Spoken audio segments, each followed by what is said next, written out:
We've all been blinded by the light at night, but the solution might be staring at us right in the face. There'll be cars speeding down with some bright lights on, and it's hard to see already. If you think car headlights are getting brighter, Extra, and I feel like it's selfish, honestly. you're not alone. Everybody wants bigger, brighter, better. I want the brighter headlight than the guy that's coming at me down the street. If he's got brighter headlights than me, I'm not going to be able to see. For a little enlightenment, we went to FGCU to see if there really is a difference in the headlights from older cars These are halogen bulbs. versus newer cars. This is my fancy Tesla, and this has LED lights. These are more efficient. Peter Michaels studies light. He created an experiment for us to test the brightness, visibility, and safety of these headlights. We're about 100 feet away now. Using a scale, we measure the brightness, the lumens of each bulb at 100 feet. The halogen, This is about 13 lux. the LED, So here I got a reading of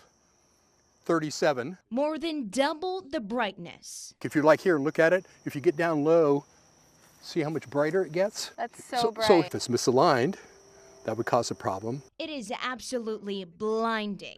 So let's crank it up a notch. I'm going to turn the high beams on. That is so bright. When you use the high beams, nobody's supposed to be in front of you, right? Let's grab a reading here. It's 1091. Your eyes cannot adjust to so much light at night. So when you have a very bright light, the pupil shrinks down and less light gets into the eye. Dr. Maxwell A. Birch with France Eye Care showed us how your eye reacts to different lights. With the old halogen lights, as they come forward, your pupil gets smaller, but it's still fairly normal size.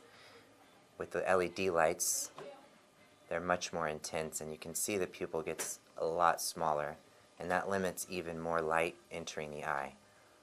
At nighttime, if that pupil is very, very small, that can limit the vision just because there's not enough light getting into the eye. New LED lights are designed to improve visibility, last longer, and cut down on costs.